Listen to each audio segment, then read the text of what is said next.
Barang siapa yang memegang teguh kedua pedoman ini, maka dijamin tidak akan pernah tersesat selamanya.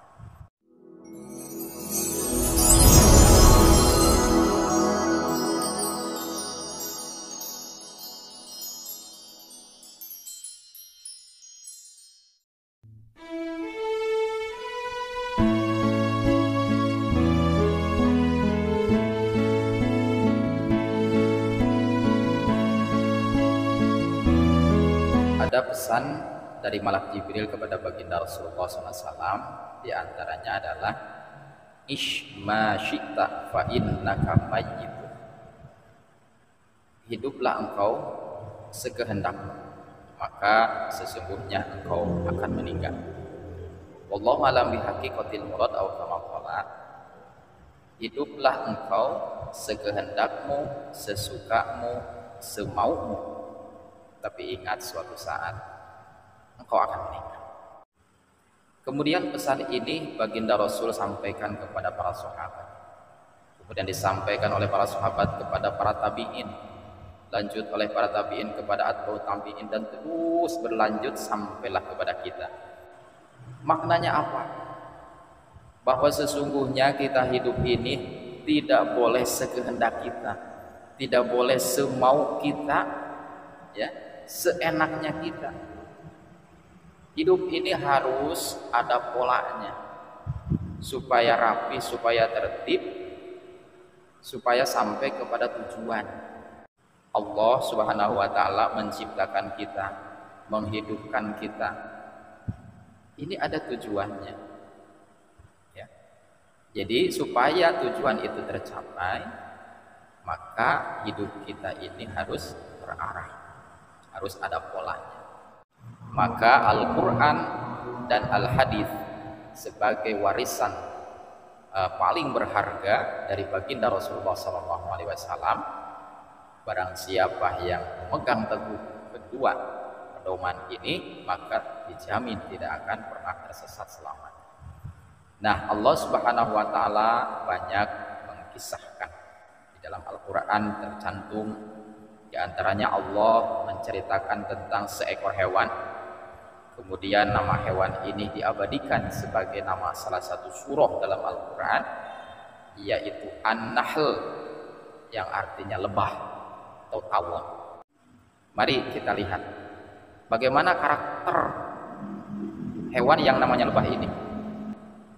Di dalam Al-Quran surah An-Nahl ayat 68 dan 69. A'udzu billahi minasyaitonir rajim. Bismillahirrahmanirrahim.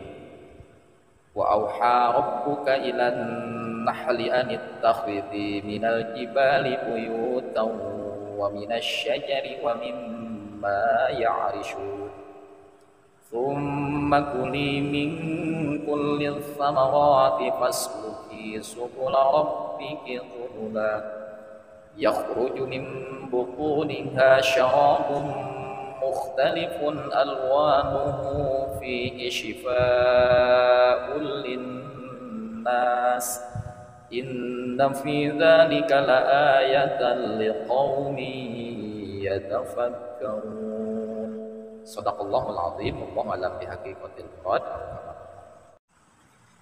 Wa auha, dan telah mewahyukan Rabbuka Tuhanmu, ila nahli, terhadap lebah, anittakhidhi, supaya membuat minal jibali, daripada gunung-gunung atau daripada gunung, buyutan, rumah ataupun sarang, wa minasyajari, dan daripada pepohonan, wa mimma, dan dari sesuatu ya'rishun, yang dibuat oleh manusia. Nah, kemudian perintah ini dilaksanakanlah oleh lebah. Lebah pada kenyataannya yang kita tahu, sarang-sarangnya ada di gunung-gunung, artinya di hutan-hutan, ada di pepohonan, bahkan ada di tempat-tempat yang dibikin oleh manusia. Ya, contoh seperti rumah, kadang-kadang ada di pelafon rumah bersarang. Ini menunjukkan bahwa lebah ini patuh terhadap perintah Allah. Satu karakter lebah itu patuh. Summa kuli min kulli samarat, summa kuli, terus makanlah kalian min kulli samarat, dari setiap buah-buahan. Fasluki, maka telusurilah subula rabbiki dzulula, jalan Tuhanmu. Artinya apa? Kata Allah, makanlah kamu dari buah-buahan dengan cara yang baik. Maka mari kita lihat apa yang menjadi makanan lebah. Selain daripada buah-buahan yang segar, juga bunga-bunga yang harum. Ya, bunga-bunga yang harum, buah-buahan yang segar, itulah yang dimakan oleh lebah, dihisap. Dan dengan cara yang baik, dia lakukan dengan cara yang baik. Ketika menghisap buah, ia tidak merusak buahnya, hanya menghirup atau menghisap saripat. Demikian juga bunga-bunga yang harum, dia hisap saripatinya, hampir-hampir tidak ada ranting yang patah, bahkan daun bunga hampir-hampir tidak patah. Ini menunjukkan karakter yang kedua daripada an-nahl ataupun lebah ini adalah ia hanya memakan makanan yang baik-baik saja, halalan thayyiban, yang baik serta bergizi dan dengan cara yang baik. Itu yang kedua ya. Kemudian yakhruju min butuniha syarabun mukhtalifun alwan, keluarlah dari perutnya minuman dengan berbagai warna atau berbagai rupa. Ada sesuatu yang bermanfaat dari lebah itu. Ini karakter yang ketiga, di mana lebah ini memberi manfaat kepada siapa? Nah, bukan hanya untuk dirinya, tetapi di situ kan ada ratunya ya, patuh terhadap ratunya. Dikumpulkanlah makanan-makanan ataupun minuman yang dihisap. Nah, kemudian dia tidak makan sendiri, tetapi berbagi dengan yang lain, berbagi dengan ratunya. Bahkan yang selanjutnya apa? Fihi syifa'ul linnas. Di situ ada obat bagi manusia. Jadi bermanfaatnya bukan hanya kepada dirinya, tetapi kepada manusia juga. Bahkan selain manfaat, yang lainnya ada obat. Madu ini merupakan obat dari segala penyakit. Coba silahkan ya, sakit ringan, sakit yang agak berat, sakit yang berat, madu selalu berperan di situ. Jadi karakter yang selanjutnya adalah dia manfaat dan menjadi obat apa yang keluar dari perutnya. Di situ juga ada gotong royongnya, di mana dia kumpulkan makanan, minuman atau makanan yang ia hisap, kemudian jadilah ya bongkahan daripada madu tersebut. Itu hasil daripada gotong royong. Inna fi dzalika laayatan liqaumin yatafakkarun. Sesungguhnya dalam hal tersebut, dalam kejadian tersebut, itu ada tanda-tanda kebesaran Allah. Tentunya akan nampak tanda-tanda kebesaran itu kepada orang-orang yang selalu tafakur. Maka bagi kita sebagai hamba Allah, umat Rasulullah SAW, ini harus menjadi suatu manfaat bagi kita, tentunya dengan cara kita tafakur terhadap itu. Dan inilah pola hidup daripada lebah yang harus kita tiru menjadi pola hidup kita, di mana lebah ini patuh terhadap perintah Allah, maka kita juga harus taat kepada Allah dan Rasul. Ya ayyuhalladzina amanu athi'ullaha wa athi'ur rasul wa ulil amri minkum alaihi. Kita diperintahkan untuk taat kepada Allah dan Rasul dan kepada manusia yang memang diperintahkan oleh Allah untuk kita taat kepadanya. Satu, kita harus taat kepada perintah Allah, harus ridha terhadap takdir daripada Allah. Bahwa kita sebagai manusia diwajibkan beribadah kepada Allah, berbuat kebaikan, dan ini takdir dari Allah untuk kita, mesti ridha dan kita laksanakan. Kemudian yang kedua, di mana lebah itu mencari rezekinya yang halal atau ibadah dengan cara yang baik, ini yang harus kita lakukan.